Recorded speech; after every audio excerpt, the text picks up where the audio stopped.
Salut les frères, on se retrouve pour une nouvelle vidéo et aujourd'hui, Anderson, qu'est-ce que tu vas faire? Tu vas nous donner tes 5 prédictions sur la saison du Real. Moi, je vais pas aller par 4 chemins comme j'ai mis hier. Je vais donner mes 5 prédictions pour la saison 2024-2025 du Real Madrid, le nouveau Real Madrid, les nouveaux Galactiques. Voilà, J'ai peur. ça va faire mal. J'ai très peur de ce qui va arriver. Générique, c'est parti.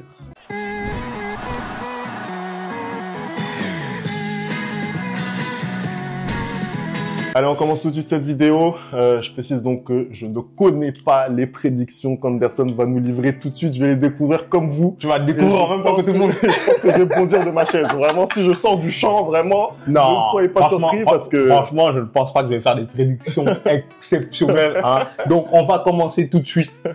Je rappelle que cette saison 2024-2025, le Real Madrid est engagé sur 7 compétitions.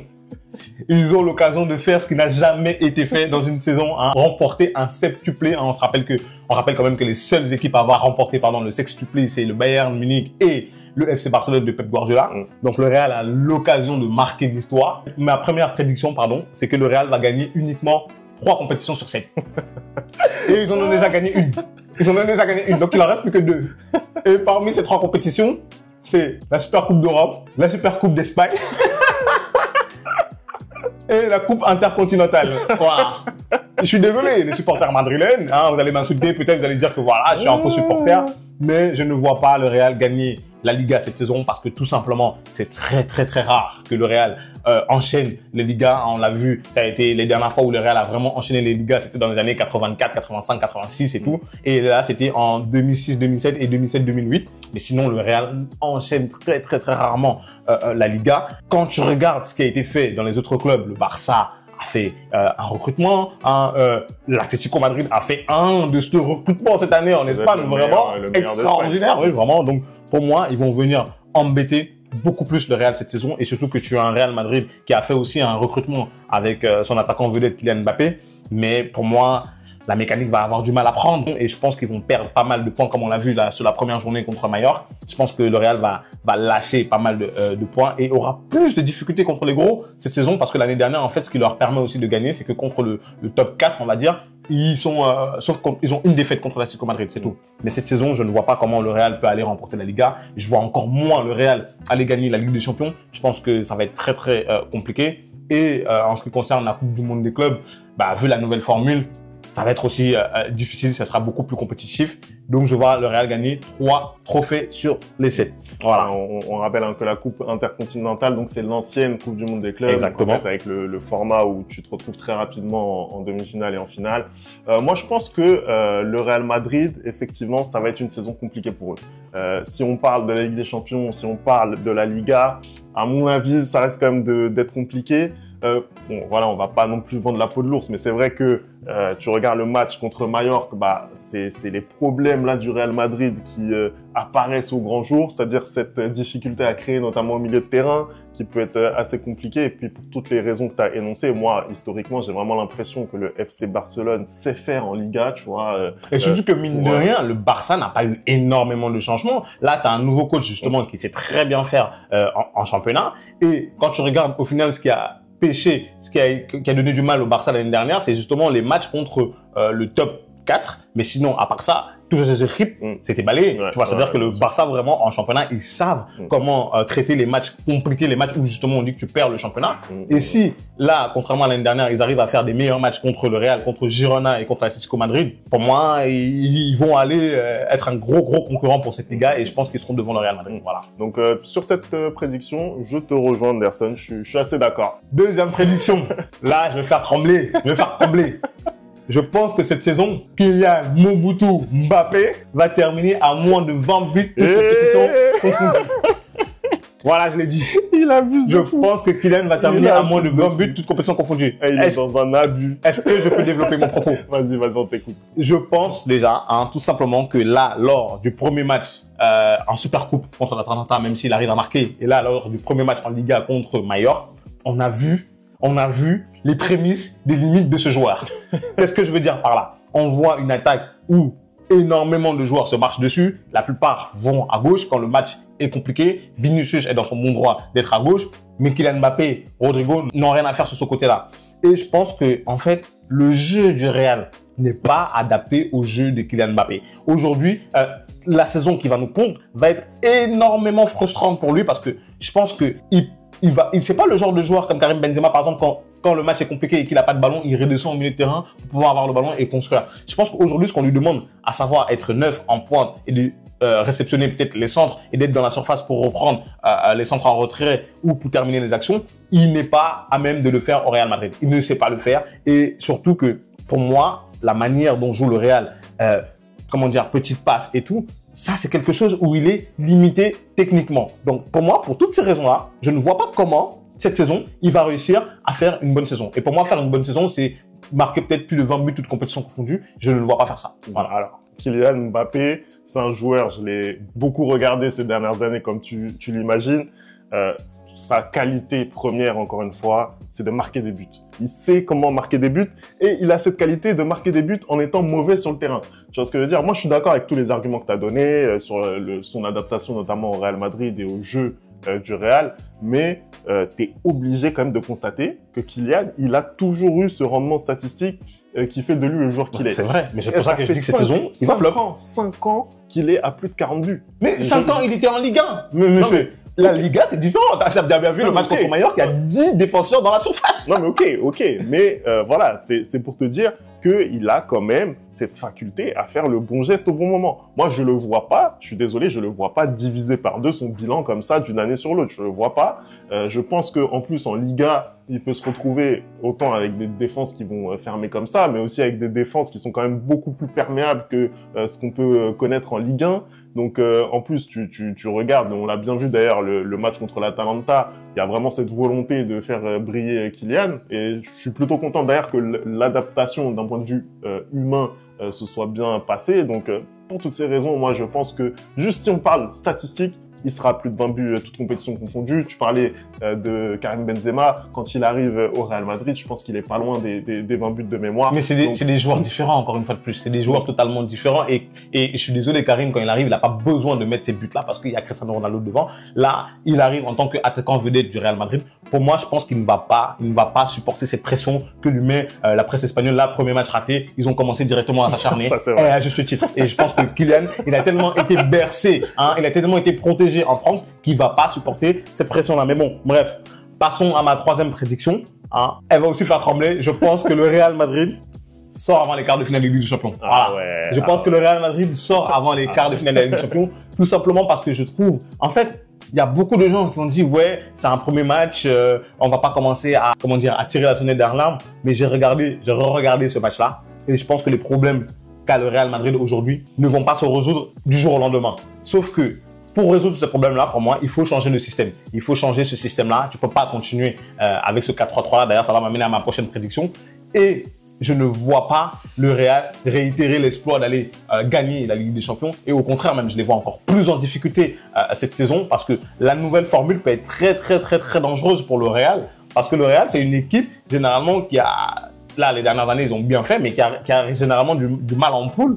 Et là, affronter comme ça dès le départ deux gros, tu peux risquer de ne pas te retrouver parmi les meilleurs huitièmes, donc finir entre la 9e et la 24e place et faire les barrages. Et je pense que là, ils vont passer les barrages, mais tu laisses pas mal de d'énergie et de force, sachant que le Real en plus est engagé sur cette compétition. Pour moi, je pense pas qu'ils ont l'effectif pour aller loin cette année en Ligue des Champions. Je pense que ça va être une saison de transition pour le Real Madrid. Voilà. Là-dessus, je suis mitigé. Je sais pas si le Real va sortir avant les quarts de finale de Ligue des Champions, mais en tout cas, le dernier carré, ça risque d'être très compliqué effectivement pour ce Real. Pour les raisons que tu as évoquées, je pense vraiment que en plus l'effectif du Real Madrid il n'est pas si fourni que ça. Il n'y a pas énormément de turnover. Exactement. Et Carlo Ancelotti s'appuie beaucoup sur un groupe de 15-16 joueurs. Mais c'est vrai que l'effectif n'est pas si fourni que ça. Donc oui, je pense que ça peut sortir avant les quarts de finale. Et pour moi, ça va être vraiment très compliqué le dernier carré. Donc là-dessus, on va dire que je te rejoins. Merci. Tu fais preuve de bon sens pour une fois, ça fait plaisir. Allez, on va passer à ma quatrième prédiction. Du coup, comme je le disais juste avant, je pense qu'aujourd'hui, l'effectif du Real Madrid, en tout cas si le Real veut réussir, ce 4-3-3, il va falloir l'abandonner. Sauf que pour moi, du coup, la quatrième prédiction, c'est que avant la fin de la saison, un des 4 devant va être sacrifié. Un des 4 devant va être sacrifié. Je ne pense pas que ce sera Vinicius, ni Mbappé, ni Bellingham. Et donc, je pense que Rodrigo va être sacrifié pour que cette équipe puisse retrouver de l'équilibre. Tout simplement parce que quand on regarde aujourd'hui l'équipe, non, parce que Carlo veut bien faire. En effet, Rodrigo était titulaire la saison dernière, comme je l'ai dit. Il a à plusieurs fois sauvé le Real Madrid. Il a à plusieurs fois, lorsque Vinicius n'était pas là et qu'il a été repositionné sur son vrai poste à gauche, était très bon. Mais je pense qu'aujourd'hui, malgré toute la bonne volonté qu'il a, parce que on rappelle quand même que parmi les 3 devant, c'est celui qui défend le plus. Et franchement, ça me fait chier de le dire. Ça me fait chier, mais il va sortir de ce 11-là parce que on est obligé de retrouver de l'équilibre parce que le milieu, aujourd'hui, il est vide. Sauf que quand Camavinga va revenir de blessure, je pense que Carlo, il va s'orienter vers un milieu à 4. Il va s'orienter vers un milieu à 4. Et pour s'orienter vers un milieu à 4, soit tu sors un défenseur, ce qui n'est pas possible. Je vois pas le Real jouer avec 3 défenseurs centraux. Et d'ailleurs, on n'a même pas les moyens de jouer avec 3 défenseurs centraux parce que voilà, on n'a pas les défenseurs centraux. Soit tu sors un attaquant. Et je pense que pour moi, plus la saison va avancer et plus ça va être compliqué pour Rodrigo d'entrer dans le 11 à chaque fois. Donc, je pense que Rodrigo, au bout de quelques matchs, il va être sacrifié par Carlo Ancelotti pour pouvoir retrouver de l'équilibre dans cette équipe et tu vas te retrouver avec un 4-4-2 et devant, tu auras Vinicius et Mbappé. Et je pense que même le fait de faire ça permettra peut-être à Mbappé du coup de rester vraiment à droite et de pas trop venir sur le côté de Vinicius. Voilà. Moi, personnellement, j'y crois pas du tout.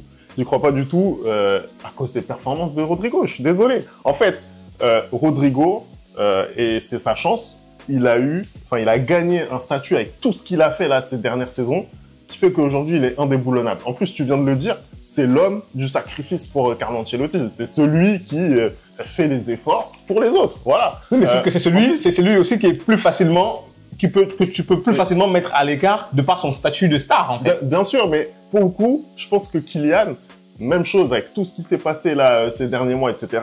Il n'arrive pas en terrain conquis. Il n'arrive pas en terrain conquis. Et attention à lui, parce que sincèrement, s'il continue à faire des prestations en demi-teinte, avec la pression notamment des médias, etc., ça peut très vite tourner. Très vite tourner. Pour moi, typiquement, ce que tu viens de dire là, c'est que si Kylian, par exemple, est mis en danger, pour moi, ce serait quoi? C'est que Carlo garde ce 4-3-3 là, et de temps à autre, il fait des changements un peu plus tôt, et il met Endrick, et on se rend compte que, Endrick, lui, qui est pour le coup un vrai numéro 9, s'adapte mieux à ce système-là, ça peut être dangereux pour lui. Mais encore, une fois de plus, je ne le vois pas du tout arriver ce scénario-là. Pourquoi? Parce que Kylian, c'est un recrue star.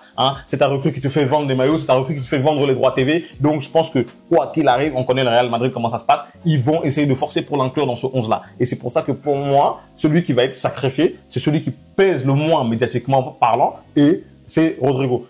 Je te le dis à contre-cœur parce que vraiment, pour le coup, il n'a pas à sortir de son 11-là. Parce que avant, on se retrouvait dans un 11 avec un seul joueur qui ne faisait pas vraiment les efforts défensifs, c'était Vinicius.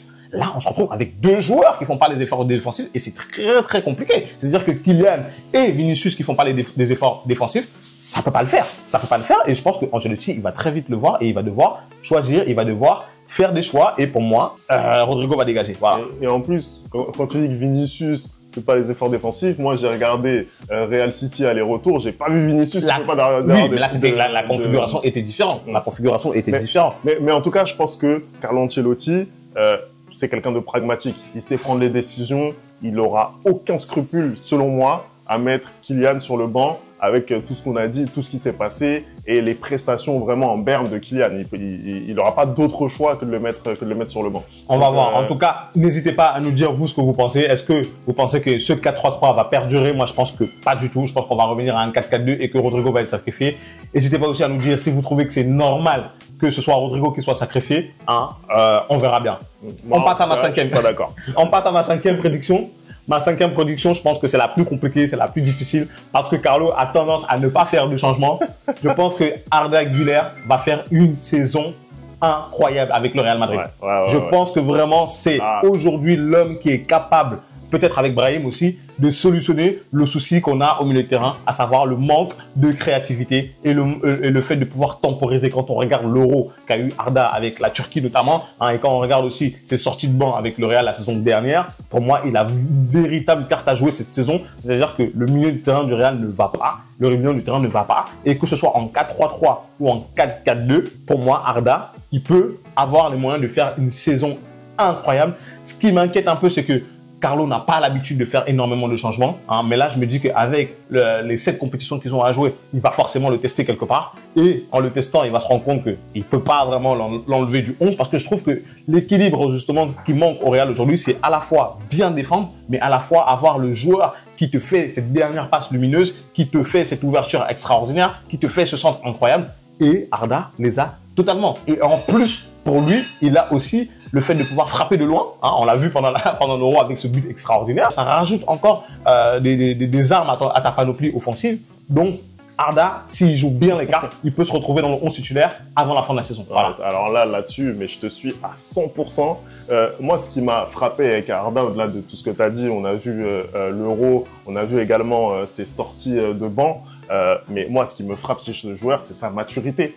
Et notamment sa maturité technique avec le ballon. Il est archi calme, en fait. Je le trouve vraiment calme.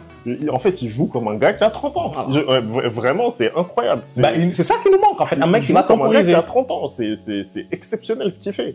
Donc, moi, je suis vraiment hypé par ce joueur. Je pense qu'il peut gagner ses galons titulaires. Notamment à cause des problèmes de créativité au milieu de terrain au Real Madrid. Donc, oui, je suis archi d'accord avec toi là-dessus. Donnez-nous votre avis, hein, vraiment, mais là, je pense qu'on tient un truc. Merci, Philippe. Ça me fait plaisir, ça me fait chaud au cœur, hein, quand on est dans le même sens comme ça. Avant de terminer la vidéo, j'aimerais quand même que Femi nous donne sa prédiction pour le Real Madrid. C'est très important. La petite prédiction bonus. La petite prédiction pour le Real Madrid, parce que j'ai lui dire quelque chose, mais vas-y. Dis aux spectateurs ce que tu penses. Moi, je vais vous la donner. Je pense que Carlo Ancelotti ne termine pas la saison avec le Real Madrid. Voilà. Je pense qu'il termine pas la saison. Je vous cache pas que ça a trotté dans ma tête pendant longtemps. J'allais la mettre parmi mes prédictions. Mais est-ce que c'est une prédiction totalement folle? À savoir. On va savoir. Parce que pour moi, si les choses se passent mal avant la trêve, Pérez, il blague pas. Ça peut aller très vite. Pérez, c'est pas son problème. Ancelotti parle. Ancelotti, m'en bat les couilles. Il va le dégager direct. Surtout au Real Madrid, en fait. Surtout au Real Madrid.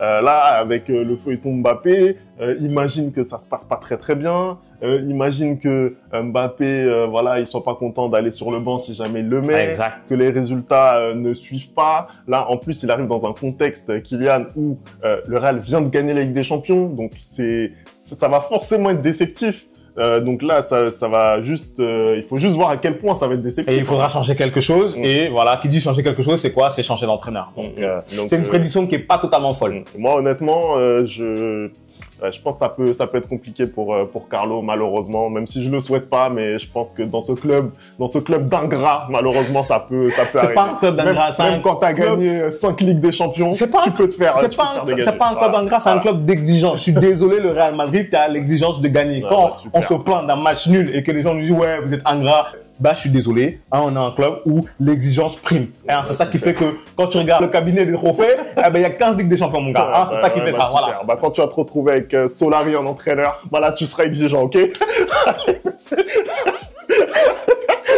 Allez, merci d'avoir regardé cette vidéo. On n'oublie pas les bonnes habitudes. On passe vers Replay Foot. Vous nous donnez votre avis sur les prédictions qu'on vient de vous donner. Et nous, on se retrouve très vite pour une nouvelle vidéo. Ciao!